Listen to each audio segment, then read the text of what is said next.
Assalamualaikum warahmatullahi wabarakatuh. Selamat malam semuanya, kembali lagi bersama saya Ica Priscilla Haryanto Putri, selaku host dari acara podcast kebanggaan kita semua, yaitu Bicara Literasi.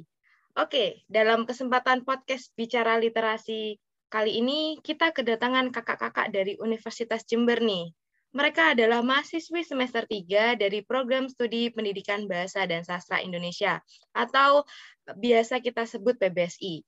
Sebelumnya kita akan sapa dulu nih kakak-kakak PBSI kita. Yang pertama, halo Kak Fiona. Halo, perkenalkan nama saya Fiona Rosalinda, biasa dipanggil Fiona. Saya dari Program Studi Pendidikan Bahasa dan Sastra Indonesia. Oke, ada kakak yang kedua nih, ada Kak Sheila. Halo Kak Sheila. Iya, halo. Perkenalkan, nama saya Sheila Sinafria Delia dengan NIM 2002-10-2029. Saya biasa dipanggil dengan Sheila. Oke, dan yang terakhir ini ada Kak Yolanda. Halo Kak Yolanda. Halo, perkenalkan saya Yolanda Rosa Devianti, bisa dipanggil Yolanda. Oke, sudah kenal semua nih ya sama kakak-kakak di sini. Nah, pada kesempatan kali ini, podcast Bicara Literasi ini akan berbincang-bincang nih sambil mengulas cerpen yang akan kita bahas, yaitu cerpen dengan judul Cinta Laki-Laki Biasa, karya Asma Nadia. Nah, sebelum itu, kita akan sedikit perkenalan dengan sosok penulis keren ini, yaitu Asmarani Rosalba, atau yang biasa kita kenal dengan nama penanya yaitu Asma Nadia. Nah, beliau ini lahir pada tanggal 26 Maret 1972. Beliau adalah seorang penulis novel dan cerpen Indonesia. Ia dikenal sebagai pendiri Forum Lingkar Pena dan manajer dari Asma Nadia Publishing House. Nah, hari-harinya ini ia jalani dengan menulis. Bahkan ketika kesehatannya menurun ini, beliau tetap bersemangat menulis. Motivasi dan dukungan dari orang-orang terdekat itu mendorongnya untuk terus menekuni hobinya. Ia sudah banyak menghasilkan tulisan berupa cerpen dan novel. Melalui karya-karyanya tersebut, ia banyak menghasilkan berbagai penghargaan. Selain itu, beliau juga memimpin Forum Lingkar Pena, yaitu sebuah forum kepenulisan bagi penulis muda yang anggotanya tersebar di hampir seluruh Indonesia. Nah, salah satu cerpennya yang keren yaitu Cinta Laki-Laki Biasa yang akan kita bahas kali ini. Nah, langsung saja nih sebelum masuk ke dalam inti pembahasan, saya ingin bertanya kepada salah satu kakak yang ada di sini. Menurut kalian apa sih hal yang dapat membuat suatu cerpen ini dikatakan bagus? Coba saya ingin dengar pendapat dari Kak Fiona nih. Gimana Kak Fiona? Kalau menurut saya, yang membuat cerpen itu bagus jika di dalamnya terdapat unsur pembangunnya, yaitu seperti unsur intrinsik dan unsur ekstrinsik.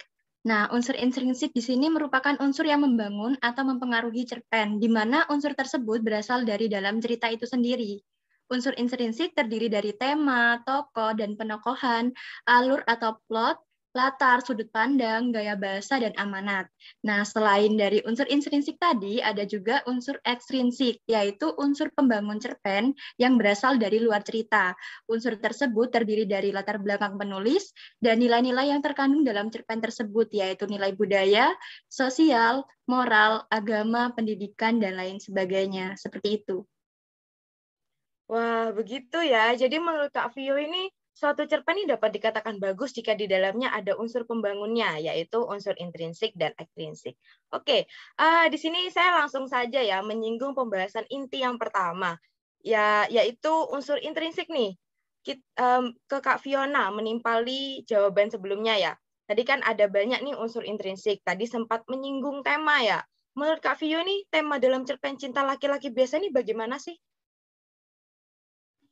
Nah, sebelumnya saya akan membahas dulu tema itu apa. Nah, tema itu pokok pikiran atau dasar yang dipakai untuk sebuah penulisan. Nah, pada cerpen yang berjudul Cinta Laki-laki Biasa ini, temanya menggambarkan kisah cinta dalam kehidupan. Hal ini ditunjukkan oleh sosok laki-laki bernama Rafli yang sangat mencintai seorang gadis yang bisa dibilang sudah sangat sempurna hidupnya, bernama Nania. Sudah cantik, pintar, memiliki pendidikan yang bagus, dan memiliki pekerjaan yang mapan pula. Itulah yang diimpikan wanita-wanita di luar sana tentunya, termasuk kita-kita ya. Itu semua sudah dimiliki Nania. Tak hanya itu, ia juga dicintai dengan tulus oleh Rafli. Hal ini dapat dibuktikan pada kutipan cinta luar biasa dari laki-laki biasa yang tak pernah berubah untuk Nania. Bisa kita lihat betapa beruntungnya hidup Nania di sini. Dari kutipan tersebut dapat disimpulkan bahwa tema yang terkandung dalam cerpen berjudul Cinta Laki-laki Biasa ini adalah bertema tentang kehidupan. Seperti itu. Baik. Seperti itu ya, tema yang terkandung dalam cerpen Cinta Laki-laki Biasa ini adalah tentang cinta dalam kehidupan. Menarik ya. Oke, selanjutnya saya ingin bertanya terkait latarnya nih. Dalam suatu cerpen kan pasti ada latar tempat, latar waktu. Sekarang saya ingin bertanya ke Kak Sheila nih. Menurut Kak Sheila, untuk cerpen ini sendiri bagaimana sih latarnya, Kak? Menurut saya, di sini saya akan menjelaskan terlebih dahulu latar. Latar ini adalah keterangan mengenai suatu tempat atau waktu serta suasana terjadinya suatu peristiwa di dalam cerpen.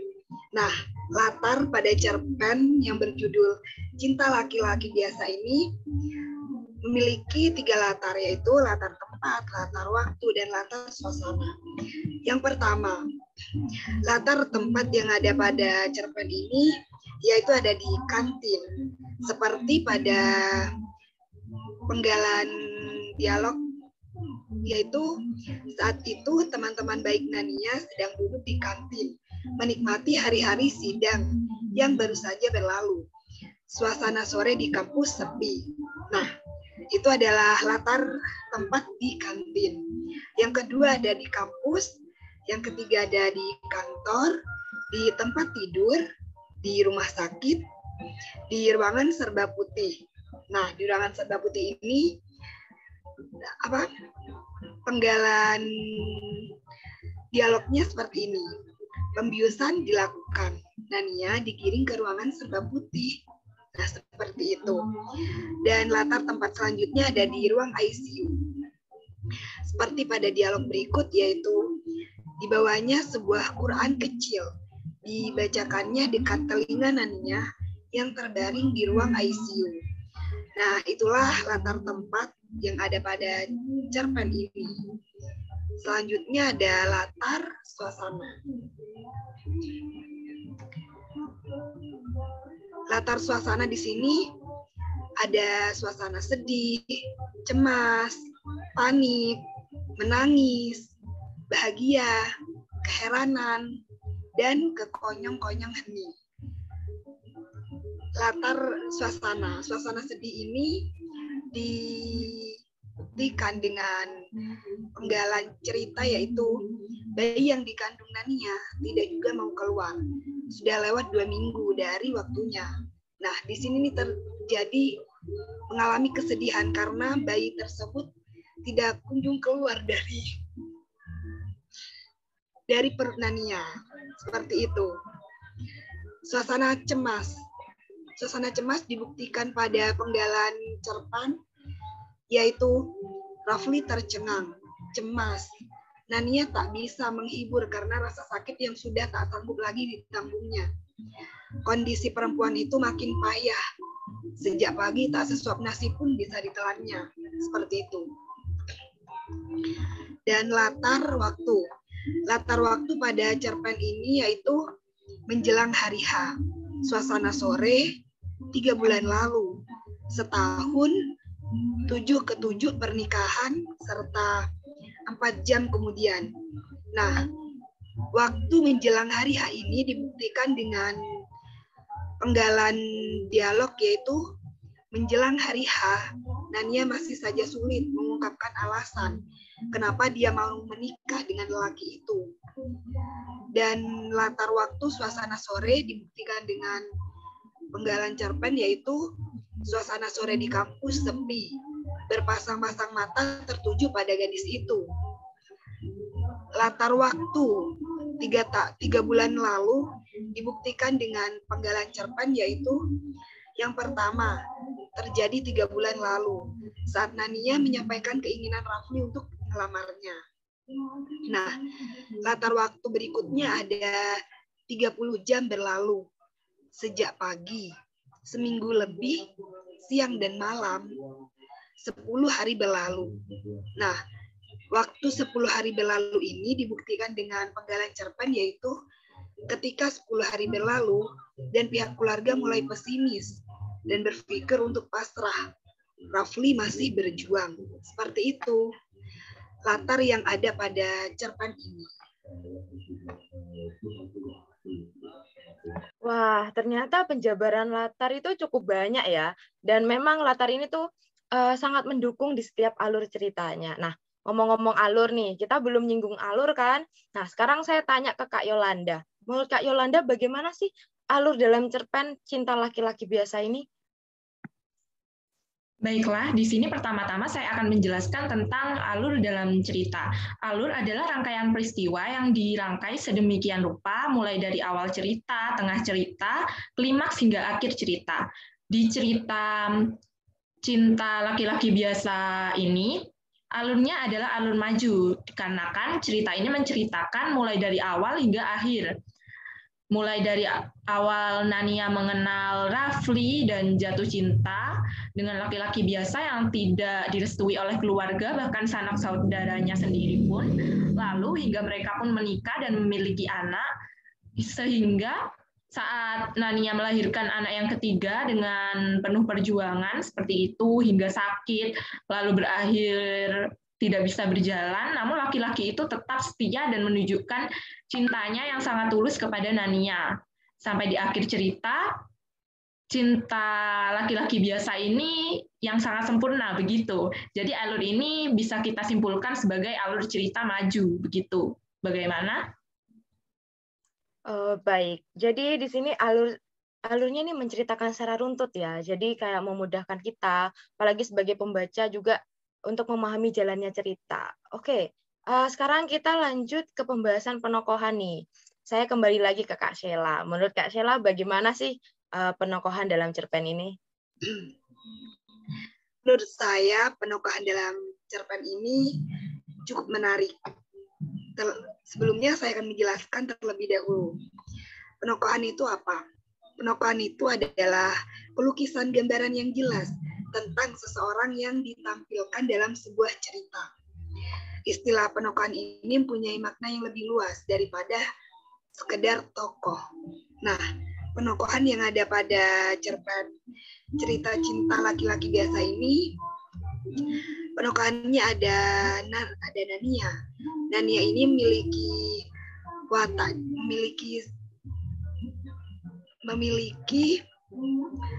watak yang pintar, tegas, tulus, serta percaya diri. Nah, pintar di sini dibuktikan dengan penggalan cerpen, yaitu sebab kamu paling berprestasi dibandingkan kami. Ini bukti yang pertama. Betul, kamu adik kami yang cantik, pintar, dan punya kehidupan yang sukses. Ini bukti yang kedua bahwa tokoh Nania ini memiliki watak yang pintar. Nah, yang kedua tegas. Tegas di sini dibuktikan dengan penggalan cerpen, yaitu Nania serius, tegasnya sambil menebak-nebak. Apa lucunya jika Rafli memang melamarnya? Seperti itu. Lalu yang berikutnya ada tulus. Tulus, watak Nania dibuktikan dengan penggalan cerpen, yaitu Nania bisa merasakannya hanya dari sentuhan tangan, tatapan mata, atau cara dia meladeni Nania. Nania cuma Rafli, sahutnya, dengan air mata mengambang di kelopak matanya. Seperti itu. Nah, yang kedua ada tokoh Papa. Papa di sini memiliki watak yang tegas. Dibuktikan dengan penggalan cerpen yang seperti ini. Tidak ada yang lucu, suara Papa tegas. Papa hanya tidak mengira Rafli berani melamar anak Papa yang paling cantik. Seperti itu. Nah, yang ketiga ada tokoh Mama. Tokoh Mama di sini memiliki watak yang berwibawa. Berwibawa dibuktikan dengan penggalan cerpen yang berikut ini. Tapi Nania tidak serius dengan Rafli. Nah, yang ketiga ini ada tokoh mama. Tokoh mama di sini memiliki watak yang berwibawa, seperti pada penggalan cerpen berikut ini. Tapi Nania tidak serius dengan Rafli kan? Mama mengambil inisiatif bicara. Masih seperti biasa dengan nada penuh wibawa. Yang selanjutnya ada tokoh kakak-kakak Nania. Kakak-kakak Nania di sini memiliki watak yang tega. Seperti dibuktikan dengan penggalan cerpen berikut ini. Lihat hidupmu Nania, lalu lihat Rafli. Kamu sukses, mapan. Kamu bahkan tidak perlu lagi untuk menghidupimu. Bukti yang pertama, teganya. Nah, yang ketiga, yang selanjutnya ada tokoh Rafli. Tokoh Rafli di sini memiliki sifat yang pekerja keras, romantis, dan sederhana. Pekerja keras di sini dibuktikan dengan penggalan cerpen berikut, yaitu Rafli bekerja lebih rajin setelah mereka memiliki anak-anak. Nah, sifat yang kedua yaitu romantis. Romantis di sini dibuktikan dengan penggalan cerpen berikut. Lalu dia mengelus pipi Nania dan mendaratkan kecupan lembut. Yang ketiga ada sifat sederhana. Rafli ini memiliki sifat yang sederhana. Hal ini dibuktikan dengan penggalan cerpen berikut. Pertanyaan kenapa dia menikahi laki-laki biasa, dari keluarga biasa, dengan pendidikan biasa. Penampilannya pun biasa saja, dengan pekerjaan dan gaji yang amat sangat biasa. Tak lagi mengusik perasaan Nania. Kemudian ada tokoh selanjutnya yaitu ada tetangga dan orang sekitarnya. Nah, tetangga ini memiliki sifat yang suka berbisik-bisik. Bisa disebut juga dengan suka bergosip lah. Seperti itu. Nah, sifat ini dibuktikan dengan penggalan cerpen yaitu lalu berangsur Nania menyadari mereka, tetangganya, orang-orang yang ditemuinya di jalan, juga tetangga-tetangga, sahabat, dan teman-teman Nania tak puas hanya memberi pandangan iba, namun juga mengomentarinya, mengoceh, semuanya berbisik-bisik, seperti memiliki dendam dengannya. Seperti itu penokohan yang ada pada cerpen ini. Wah, menarik ternyata ya. Tokoh dalam cerpen ini cukup banyak ternyata ya, namun mewakili beberapa karakter tokoh. Tapi di sini saya cukup terkesan nih dengan tokoh Rafli. Di sini dia adalah sosok yang tulus, sederhana, pekerja keras, romantis lagi. Apalagi ketika dia selalu setia menemani istrinya nih. Wah, manis sekali ya. Oke, kita lanjut ke Kak Yolanda lagi nih. Menurut Kak Yolanda, bagaimana sih sudut pandang dalam cerpen ini? Sudut pandang dalam cerpen Cinta Laki-Laki Biasa ini memiliki sudut pandang orang ketiga serba tahu, dikarenakan pencerita berstatus sebagai orang lain yang menceritakan detail kisah cinta Nania dan Raffi. Seperti pada sudut pandang orang ketiga tunggal dia, menjelang hari H, Nania masih saja sulit mengungkapkan alasan kenapa dia mau menikah dengan Rafli. Lalu yang berikutnya orang ketiga jamak, yaitu mereka. Mereka ternyata sama herannya. Lalu ada kedua lagi, mereka lagi. Kenapa? Tanya mereka di hari Nania mengantarkan surat undangan.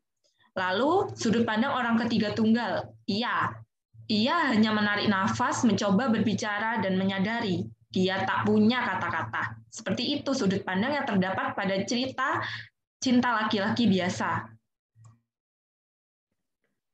Baik, seperti itu ya. Sebenarnya terlihat ya di sini jika menggunakan sudut pandang orang ketiga serba tahu. Jadi kayak pencerita ini dapat menceritakan dan menggambarkan secara detail.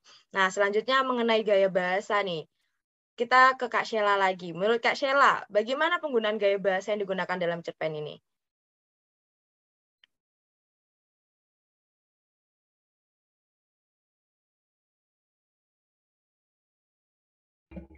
Mohon maaf, saya sedikit terkendala jaringan.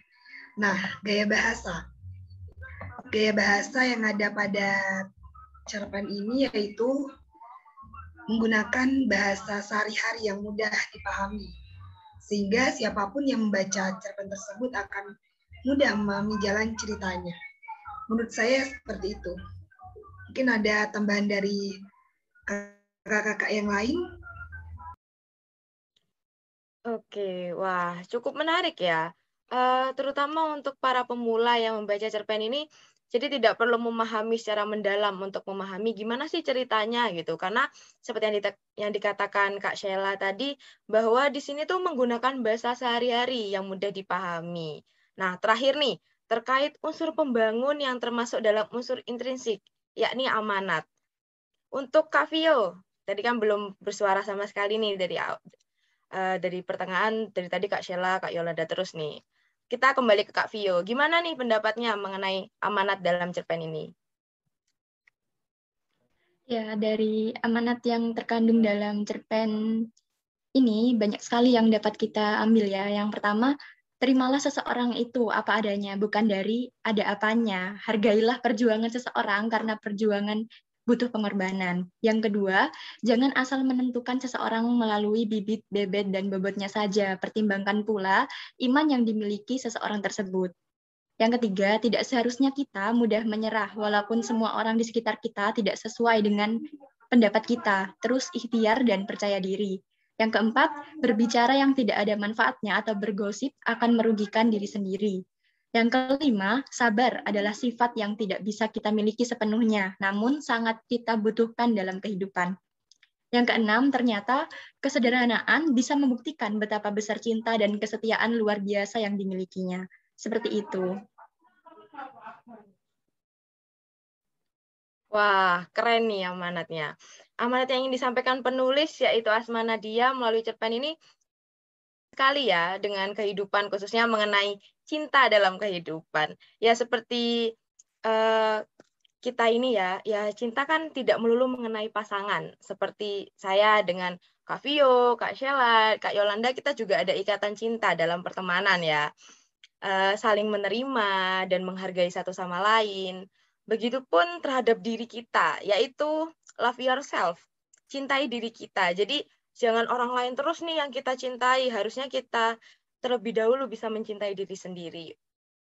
Dari yang disampaikan Kak Vio itu, kita tidak kita tuh sebagai mencintai diri sendiri sebagai awalan, kita tuh harus menjadi seseorang yang tidak mudah menyerah, selalu sabar, ikhtiar, dan percaya diri. Oke, ternyata unsur intrinsik ini mewakili banyak banget ya dari cerpen ini. Selanjutnya kita masuk pembahasan yang kedua nih kakak-kakak dan semua teman yang menonton. Tadi di awal kan sudah disinggung bahwa satu cerpen ini dikatakan bagus jika ada unsur intrinsik dan ekstrinsiknya. Oke, tadi sempat disebutkan beberapa poin. Maka dari itu langsung saja. Selanjutnya kita akan membahas unsur intrinsik. Membahas unsur ekstrinsik yang terdapat dalam cerpen ini, yaitu latar belakang sosial budaya penulis. Saya mau dengar dong pembahasan dari Kak Yolanda nih. Gimana Kak Yolanda mengenai latar belakang sosial budaya penulis yang tak lain adalah Asma Nadia? Baiklah, di sini saya akan menjelaskan tentang latar belakang tokoh penulis cerpen cerita laki-laki yang sangat luar biasa ini. Baiklah, penulisnya ini adalah Asmarani Rosalba atau yang biasa kita kenal dengan nama pena Asma Nadia yang lahir pada 26 Maret 1972. Ia adalah penulis kondang, penulis novel dan juga cerpen di Indonesia yang sangat terkenal, pendiri Forum Lingkar Pena dan manajer dalam Asma Nadia Publish House. Setelah lulus dari sekolah SMA-nya, Asma Nadia ini melanjutkan kuliahnya di Fakultas Teknologi Pertanian Institut Pertanian Bogor. Namun, sayang sekali ia tidak bisa melanjutkan kuliahnya karena ia harus beristirahat karena keadaan fisiknya menurun dan dia memiliki penyakit yang ia derita, seperti itu.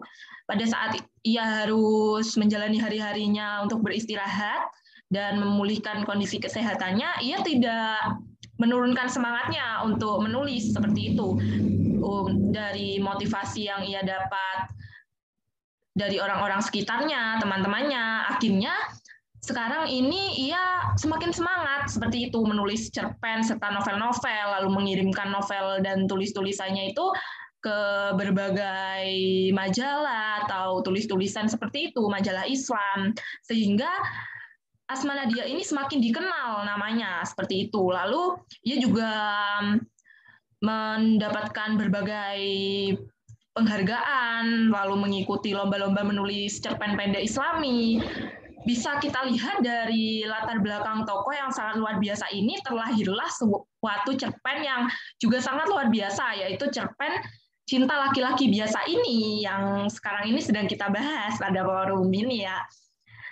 Saya nilai bisa kita lihat ya dari latar belakang sosial ini, cerpen Cinta Laki-Laki Biasa ini adalah cerpen yang sangat mengena seperti itu. Karena penulisnya juga sudah menulis kondang dan menulis banyak-banyak novel serta cerpen yang ya kita sudah sering mendengar lah gaung namanya seperti itu. Jadi bisa kita simpulkan bahwa latar belakang penulis yang sangat mempengaruhi ini menciptakan sebuah cerpen Cinta Laki-Laki Biasa yang sangat luar biasa ini. Begitu. Baik, seperti itu ya. Asma Nadia yang pada dasarnya memang hobi menulis ini, meskipun kondisi kesehatannya kurang baik, beliau akan tetap menulis pada apa ya? Jadi perlu dicontoh ini ya. Jadi tidak ada patah semangat dan selalu apa ya? Dan beliau ini akhirnya bisa menciptakan berbagai macam karya terbaiknya. Contohnya ya cerpen Cinta Laki-Laki Biasa ini. Selanjutnya ada latar belakang masyarakat nih. Saya ingin bertanya ke Kak Sheila, gimana Kak? Nah, latar belakang masyarakat atau kondisi sosial masyarakat yang seringkali hanya menilai seseorang dari luarnya saja, selalu menilai dari materi, fisik, maupun hal-hal duniawi yang bersifat tidak abadi, tidak pernah sekalipun berusaha menyelami hati seseorang, kebaikan-kebaikan yang ia miliki, seolah-olah terabaikan dan tertutupi dengan segala kekurangan. Dari pandangan mereka, seakan-akan hanya materi dan fisik sajalah yang sempurna. Yang utama tidak dengan yang lainnya. Maka dari itu cerita ini mengambil sebuah nilai dari kehidupan masyarakat sekitar yang yaitu sebagai pembelajaran untuk para pembaca bahwa tidak semua hal harus dinilai dari materi dan fisik, karena itu adalah hal yang fana dan sangat duniawi. Yang terpenting adalah iman dan takwa, serta ketulusan hati yang dimiliki, seperti itu. Wah, bener banget nih kata Kak Sheila. Untuk teman-teman nih sebagai yang menonton, perlu diperhatikan nih, tidak semua hal harus dinilai dari materi dan fisik. Karena apa? Itu semua adalah hal yang fana dan sangat duniawi ya. Yang terpenting adalah iman dan takwa serta ketulusan hati yang dimiliki. Selanjutnya nih, atau poin terakhir dalam unsur ekstrinsik, yaitu nilai-nilai yang terkandung dalam cerpen ini. Menurut Kak Vio nih, nilai-nilai apa aja sih Kak? Ya, nilai-nilai apa saja sih Kak yang terkandung di dalam cerpen Cinta Laki-Laki Biasa ini? Banyak sekali nilai-nilai yang dapat kita ambil dari cerpen Cinta Laki-Laki Biasa ini. Yang pertama ada nilai agama. Nah, Allah Subhanahu wa Ta'ala sudah bersabda dalam Al-Quran bahwa janganlah kamu menganggap hal-hal duniawi itu sebagai patokan dalam segala hal, karena itu menyesatkan. Dan terbukti dari nilai yang terkandung dari cerita bahwa seorang laki-laki biasa yang tidak memiliki banyak harta dan kesuksesan serta kesempurnaan fisik, namun menyimpan emas dalam hatinya, yaitu keikhlasan, rasa cinta yang tulus, serta iman yang kuat. Yang kedua ada nilai sosial. Dalam kehidupan sosial, hendaknya kita sebagai sama manusia tidak saling menjatuhkan atau memberikan hal-hal buruk yang tidak pantas didengar tentang kondisi orang lain. Kita tetap harus menghargai sesama, tidak peduli kasta atau hal-hal lainnya. Seperti yang terdapat pada nilai cerpen ini, banyak masyarakat yang masih suka menilai orang seenaknya. dan hanya dari luarnya saja tanpa mau mengenal lebih jauh bagaimana sebenarnya orang tersebut. Karena sejatinya setiap orang memiliki sesuatu dalam dirinya dengan baik. Yang ketiga ada nilai pendidikan. Nah, kita sebagai orang tua harus mendidik anak kita untuk menjadi orang yang sukses, namun tetap memiliki perangai yang baik dan hati yang tulus, tidak membeda-bedakan orang satu sama lain, apalagi hanya melihat dari materi atau fisiknya saja.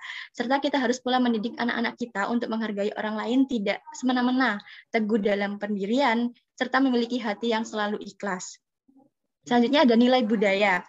Dalam masyarakat kita telah ditanamkan sejak dulu untuk selalu menerapkan sawang sinawang, yang artinya melihat keadaan hidup kita dan orang lain. Jangan terlalu membandingkan dan mengagungkan kesuksesan dan kegemerlapan yang kita miliki. Kita harus tetap rendah diri, rendah hati, dan tidak sombong, karena bisa saja suatu saat segala yang kita miliki, kekayaan kita, kejayaan kita yang ada itu diambil kembali oleh Tuhan. Pada saat itulah kita harus ikhlas dan tetap tabah. Lalu ada nilai moral. Nilai moral yang terkandung dalam cerpen tersebut adalah mengajarkan kita untuk tidak suka merendahkan orang lain, serta tidak sombong dengan apa yang kita miliki saat ini, karena bisa saja suatu waktu apa yang kita punya itu diambil, karena semua ini hanyalah titipan. Maka itu kita harus tetap rendah hati, menjaga hubungan baik dengan sesama, dan selalu menjaga iman dan takwa kepada Tuhan, serta tidak mudah putus asa. Seperti itu. Wah, banyak sekali ya nilai-nilai yang bisa kita ambil dari salah satu cerpen karya Asma Nadia ini.